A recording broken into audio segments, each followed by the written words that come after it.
ओम शांति। आज की मुरली है 25/12/2024। मीठे बच्चे, कदम कदम श्रीमत पर चलना यही हाईएस्ट चार्ट है। जिन बच्चों को श्रीमत का रिगार्ड है वह मुरली जरूर पढ़ेंगे। आज का प्रश्न है, तुम ईश्वर के बच्चों से कौन सा प्रश्न कोई भी पूछ नहीं सकता है। उत्तर है, तुम बच्चों से यह कोई भी नहीं पूछ सकता कि तुम राजी खुशी हो, क्योंकि तुम कहते हो हम सदैव राजी हैं। परवाह थी पार ब्रह्म में रहने वाले बाप की, वह मिल गया। बाकी किस बात की परवाह करनी। तुम भल बीमार हो तो भी कहेंगे हम राजी खुशी हैं। ईश्वर के बच्चों को किसी बात की परवाह नहीं। बाप जब देखते हैं इन पर माया का वार हुआ है तो पूछते हैं, बच्चे राजी खुशी हो। ओम शांति। बाप समझाते हैं, बच्चों की बुद्धि में यह जरूर होगा कि बाबा बाप भी है, टीचर और सुप्रीम गुरु भी है। इस याद में जरूर होंगे। यह याद कभी कोई सिखला न सके। कल्प कल्प बाप ही आकर सिखलाते हैं। वह ज्ञान सागर पतित पावन है, यह अभी समझाया जाता है, जबकि ज्ञान का तीसरा नेत्र दिव्य बुद्धि मिली है। बच्चे भल समझते तो होंगे, परंतु बाप को ही भूल जाते हैं, तो टीचर गुरु फिर कैसे याद आएंगे। माया बहुत ही प्रबल है, जो बाप के तीनों रूप को ही भुला देती है। कहते हैं हम हार खा गए। यूँ तो कदम कदम में पदम है, परंतु हार खाने से पदम कैसे होंगे। देवताओं को ही पदम की निशानी देते हैं। यह ईश्वर की पढ़ाई है। ऐसे मनुष्य की पढ़ाई कभी हो न सके। भल देवताओं की महिमा की जाती है, फिर भी ऊंचते ऊंच हैं एक बाप। बाकी उनकी बढ़ाई क्या है। आज गदाई कल रजाई। अभी तुम पुरुषार्थ कर यह बन रहे हो। जानते हो इस पुरुषार्थ में फेल बहुत होते हैं। ज्ञान तो बहुत सहज है, फिर भी इतने थोड़े पास होते हैं क्यों। माया घड़ी घड़ी भुला देती है। बाप कहते हैं अपना चार्ट रखो, परंतु लिख नहीं पाते हैं। कहाँ तक बैठ लिखें। अगर लिखते भी हैं तो कभी अप कभी डाउन। हाईएस्ट चार्ट उन्हों का होता है जो कदम कदम श्रीमत पर चलते हैं। बाप तो समझेंगे इन विचारों को लज्जा आती होगी, नहीं तो श्रीमत अमल में लानी चाहिए। 1-2% मुश्किल लिखते हैं। श्रीमत का इतना रिगार्ड नहीं है। मुरली मिलती है तब भी नहीं पढ़ते हैं। उन्हों को दिल में लगता तो जरूर होगा। बाबा कहते हैं तो सच है, हम मुरली नहीं पढ़ते हैं तो औरों को क्या सिखलाएंगे। बाप तो कहते हैं मुझे याद करो तो स्वर्ग के मालिक बनो। इसमें बाप भी आ गया, पढ़ाने वाला भी आ गया, सदगति दाता भी आ गया। थोड़े थोड़े अक्षर में सारा ज्ञान का आ जाता है। यहाँ तुम आते ही हो इसको रिवाइज करने। भल बाप भी यहाँ यही समझाते हैं, क्योंकि तुम खुद कहते हो हम भूल जाते हैं, इसलिए यहाँ आते हैं रिवाइज करने। भल कोई करते भी हैं तो भी रिवाइज नहीं होता। तकदीर में नहीं है तो तदबीर भी क्या करे। तदबीर कराने वाला तो एक ही बाप है। इसमें कोई की पास खातरी भी नहीं हो सकती। उस पढ़ाई में तो एक्स्ट्रा पढ़ाने लिए टीचर को बुलाते हैं। यह तो तकदीर बनाने के लिए सबको एक रस पढ़ाते हैं। एक एक को अलग अलग कहाँ तक पढ़ाएंगे। कितने ढेर बच्चे हैं। उस पढ़ाई में कोई बड़े आदमी के बच्चे होते हैं, ऑफ़र करते हैं तो उनको एक्स्ट्रा भी पढ़ाते हैं। टीचर जानते हैं कि यह डल है, इसलिए पढ़ाकर उनको स्कॉलरशिप लायक बनाते हैं। यह टीचर ऐसा नहीं करते हैं। यह तो सभी को एक जैसा पढ़ाते हैं। एक्स्ट्रा पुरुषार्थ माना टीचर कुछ कृपा करते हैं।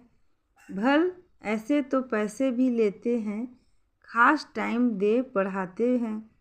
जिससे वह जास्ती पढ़कर होशियार होते हैं। यह बाप तो सबको एक ही महामंत्र देते हैं, मन मन आभो।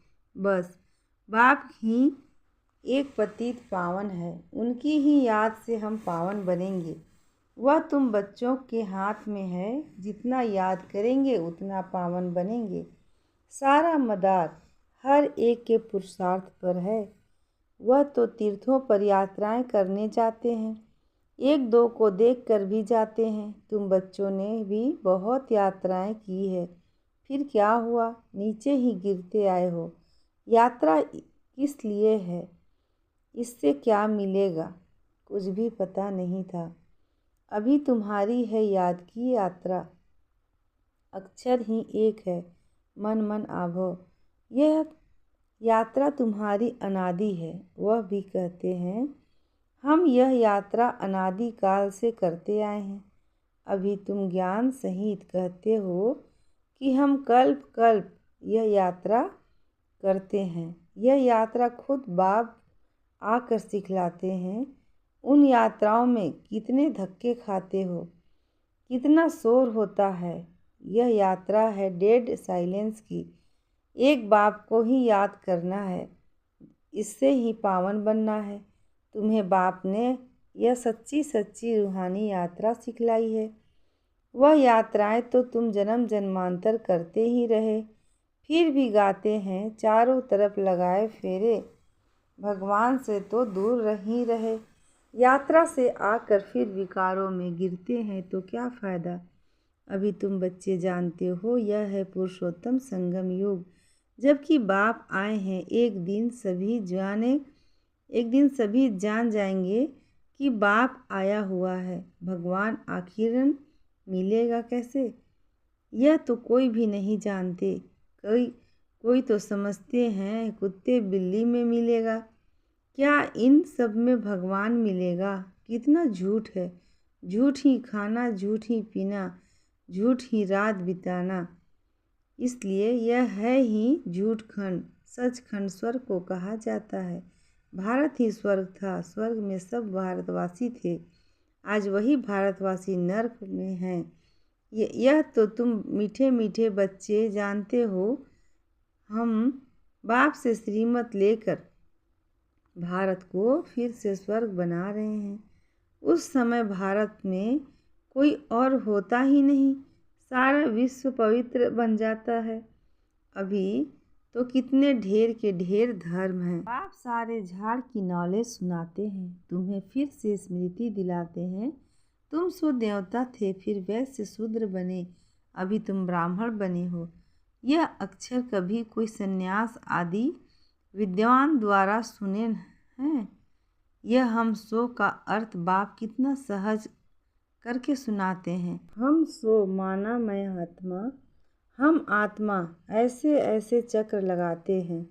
वह तो कह देते हम आत्मा सो परमात्मा, परमात्मा सो हम आत्मा।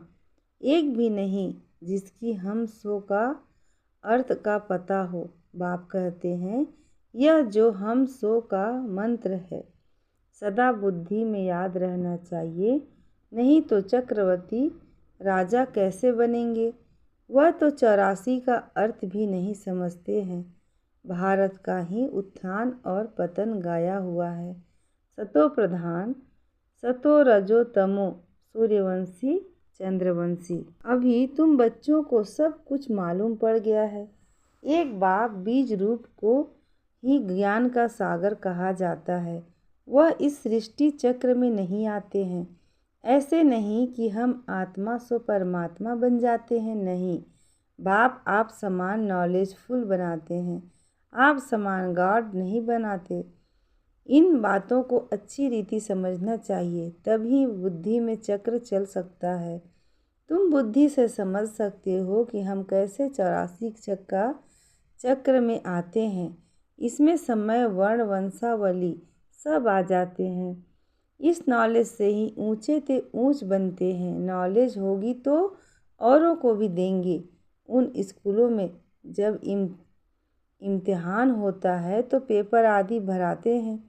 पेपर विलायत से आते हैं। जो विलायत में पढ़ते होंगे उनमें भी कोई बड़ा एजुकेशन मिनिस्टर होगा तो जांच करते होंगे। यहाँ तुम्हारे पेपर्स की कौन जांच करेगा? तुम खुद ही करेंगे। खुद जो चाहिए सो बनो। पढ़कर जो पद बाप से चाहो वह ले लो। जितना बाप को याद करेंगे, दूसरों की सर्विस करेंगे, उतना ही फल मिलेगा। उन्हें सर्विस करने की फिक्र रहेगी कि राजधानी स्थापन हो रही है तो प्रजा भी तो चाहिए ना। वहाँ वजीर आदि की दरकार नहीं रहती। यहाँ तो जब अकल कम होता है तब वजीर की दरकार होती है। यहाँ बाप के पास भी राय लेने आते हैं। बाबा पैसा है, क्या करें, धंधा कैसे करें? बाप कहते हैं यह दुनिया के धंधे आदि की बात यहाँ नहीं लाओ। हाँ, कोई दिल शिकस्त हो जाए तो थोड़ा बहुत अथत देने के लिए बता देते हैं, लेकिन यह मेरा कोई धंधा नहीं है। मेरा धंधा है तुम्हें पतित से पावन बनाकर विश्व का मालिक बनाने का। तुमको बाप से श्रीमत सदा लेते रहना है। अभी तो सभी की है आसुरी मत। वहाँ तो सुख धाम है। वहाँ कभी ऐसे नहीं पूछेंगे कि राजी खुशी हो, तबीयत ठीक है। यह अक्षर यहाँ ही पूछा जाता है। वहाँ यह अक्षर होता ही नहीं। दुख धाम के कोई अक्षर ही नहीं। परंतु बाप जानते हैं बच्चों में माया की प्रवेशता होने के कारण बाप पूछ सकते हैं कि ठीक ठाक राजी खुशी हो। मनुष्य यहाँ के अक्षर को तो समझ न सके। कोई मनुष्य पूछे तो कह सकते हो कि हम ईश्वर के बच्चे हैं, हमसे क्या खुश खैराफत पूछते हो। परवाह थी पार ब्रह्म की में रहने वाले बाप की, अब वह मिल गया, अब क्या परवाह। यह हमेशा याद रहना चाहिए कि हम किसके बच्चे हैं। यह भी बुद्धि में ज्ञान है। जब हम पावन बन जाएंगे फिर लड़ाई शुरू होगी। तुमसे पूछेंगे जरूर, तुम कहेंगे हम तो सदैव राजी हैं। बीमार भी हो तो भी राजी हो। बाबा की याद में हो तो स्वर्ग में से भी यहाँ जास्ती राजी हो, जबकि स्वर्ग की बादशाही देने वाला बाप मिला है। हमको कितना लायक बनाते हैं, फिर हमको क्या परवाह है। ईश्वर के बच्चों को किस चीज़ की परवाह। वहाँ देवताओं को भी परवाह नहीं। देवताओं के ऊपर है ईश्वर, तो ईश्वर के बच्चों को क्या परवाह हो सकती है। बाबा हमको पढ़ा रहे हैं। बाबा हमारा टीचर सदगुरु है। बाबा हमारे ऊपर ताज रखते हैं। इसको इंग्लिश में कहते हैं क्राउन प्रिंस। बाप का ताज बच्चा पहनेगा। तुम समझ सकते हो सतयुग में सुख ही सुख है। प्रैक्टिकल में वह सुख तब पाएंगे जब वहाँ जाएंगे। वह तो तुम ही जानो सतयुग में क्या होगा। यह शरीर छोड़ हम कहाँ जाएंगे। अभी तुमको प्रैक्टिकल में बाप पढ़ा रहे हैं। तुम जानते हो सच सच हम स्वर्ग में जाते हैं। वह जो कहते हैं फलाना स्वर्ग में गया, परंतु उन्हें पता नहीं स्वर्ग और नर्क किसको कहा जाता है। कलयुग कल्प के आयु ही लाखों वर्ष लिख दिए हैं। जन्म जन्मांतर यह ज्ञान सुनते सुनते गिरते आए। अभी तुम्हारी बुद्धि में है कि हम कहाँ से कहाँ आकर गिरे हैं। सतयुग से गिरते ही आए हो। अभी हम इस पुरुषोत्तम संगम युग पर पहुँचे हैं। कल्प कल्प बाप आते हैं पढ़ाने। बाप के पास तुम रहते हो ना। यही हमारा सच्चा सच्चा सदगुरु है, जो मुक्ति जीवन मुक्ति का रास्ता बताते हैं। जैसे यह बाबा भी सीखते हैं, ऐसे इनको देख तुम बच्चे भी सीखते हो। कदम कदम पर सावधानी रखनी होती है। मनसा वाचा कर्मणा बहुत शुद्ध रखना है। अंदर कोई भी गंदगी नहीं होनी चाहिए। बाप को घड़ी घड़ी बच्चे भूल जाते हैं। बाप को भूलने से बाप की शिक्षा भी भूल जाते हैं। हम स्टूडेंट हैं, यह भी भूल जाते हैं। है बहुत सहज। बाप की याद में ही करामात है। ऐसी करामात और कोई भी बाप सिखला न सके। इस करामात से ही तमो प्रधान से सतो प्रधान बनते हैं। तुम बच्चे जानते हो, शिव बाबा ने ब्रह्मा द्वारा आदि सनातन देवी देवता धर्म की स्थापना की है, जो धर्म सतयुग और त्रेता आधा कल्प चलता है। फिर दूसरे धर्म वाले बाद में वृद्धि को पाते हैं।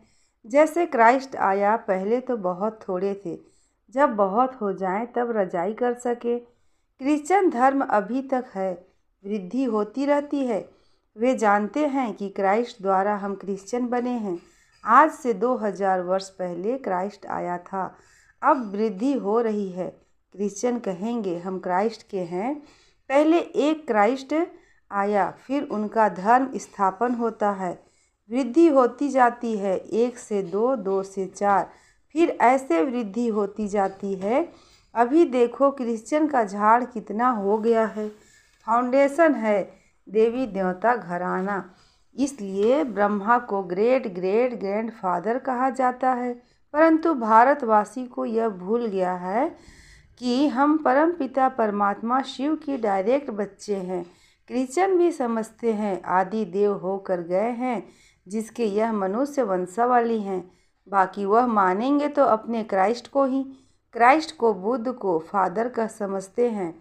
सिजरा है ना, जैसे क्राइस्ट का यादगार क्रिश्चियन देश में है, वैसे तुम बच्चों ने यहाँ तपस्या की है, तब तुम्हारा भी यादगार यहाँ आबू में है।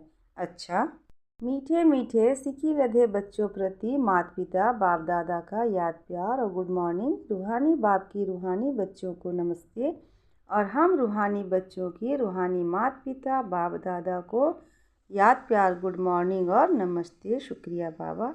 धारणा के लिए मुख्य सार है, पहला, डेड साइलेंस की सच्ची सच्ची रूहानी यात्रा करनी है। हम सो का मंत्र सदा याद रखना है, तब चक्रवर्ती राजा बनेंगे। मनसा वाचा कर्मणा बहुत शुद्ध रहना है, अंदर कोई भी गंदगी ना हो। कदम कदम पर सावधानी रखनी है, श्रीमत का रिगार्ड रखना है। आज का वरदान है, निर्माणता के गुण को धारण कर सबको सुख देने वाले सुख देवा सुख स्वरूप भव। निर्माणता के गुण को धारण कर सबको सुख देने वाले सुख देवा सुख स्वरूप भव। आप महान आत्माओं की निशानी है निर्माणता। जितना निर्माण बनेंगे उतना सर्व द्वारा मान प्राप्त होगा। जो निर्माण है वह सबको सुख देंगे। जहाँ भी जाएंगे, जो भी करेंगे वह सुखदायी होगा। तो जो भी संबंध संपर्क में आए वह सुख ही की अनुभूति करें। इसलिए आप ब्राह्मण आत्माओं का गायन है, सुख के सागर के बच्चे, सुख स्वरूप सुख देवा। तो सबको सुख देते और सुख लेते चलो। कोई आपको दुख दे तो लेना नहीं,